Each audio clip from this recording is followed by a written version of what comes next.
Andy Devine had a voice that sounded like a screen door hinge on a hot Arizona morning, and for a time, he was convinced it would be the end of him.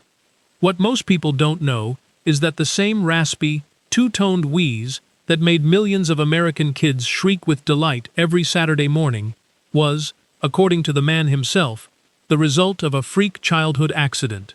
And when he finally passed away, John Wayne and James Stewart, two men who had collectively spent decades playing the toughest characters in cinema, stood at his funeral and wept openly.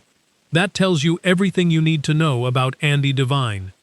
Born on October 7, 1905, in Flagstaff, Arizona Territory, 7 years before Arizona was even a state, Devine grew up in Kingman, where his father ran the Beale Hotel on the old National Old Trails Road. It was the kind of place where Will Rogers, Buster Keaton, and Charles Lindbergh all signed the guest register at one point or another.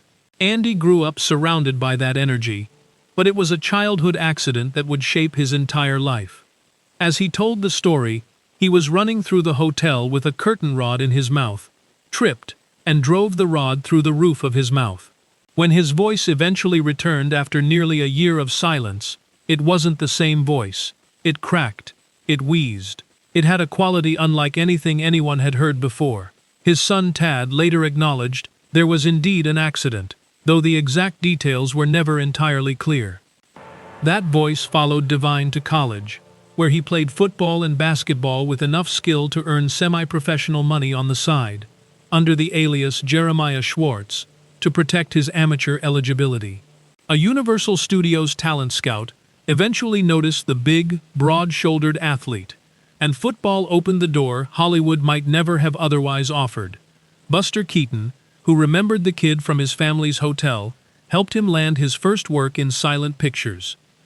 Then sound arrived, and suddenly every actor in Hollywood was being judged by their voice. Some reports suggest Devine became so despondent about his future in talking pictures that he turned on his kitchen gas, though he was saved, reportedly, only because his landlady had cut off his gas supply over unpaid rent. Whether the story is entirely accurate or has grown in the telling, the emotional truth is clear. He believed his voice would destroy him. Instead, it made him a star.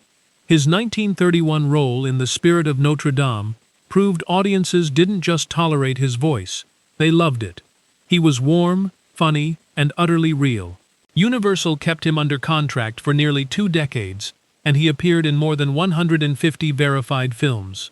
John Ford cast him in Stagecoach, 1939, specifically because Ward Bond, Ford's original choice, couldn't handle a 6-horse team. Devine could. His performance as the jittery stagecoach driver Buck helped launch one of the defining westerns of Hollywood's golden era.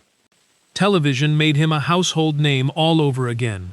As Deputy Jingles on The Adventures of Wild Bill Hickok, and as the warm-hearted host of Andy's Gang, his voice, the one he once feared would ruin everything, became the sound of Saturday morning for an entire generation of children. He was married to the same woman, Dorothy, for 44 years. He raised 2 sons on a ranch outside Hollywood. He was, by every account, exactly the man he appeared to be on screen: generous, genuine, and impossible to dislike. The curtain rod, the gas oven, the voice nobody wanted. Andy Devine turned every single one of them into a career that lasted 5 decades. If stories like this one resonate with you, hit like and subscribe. There are plenty more where this came from.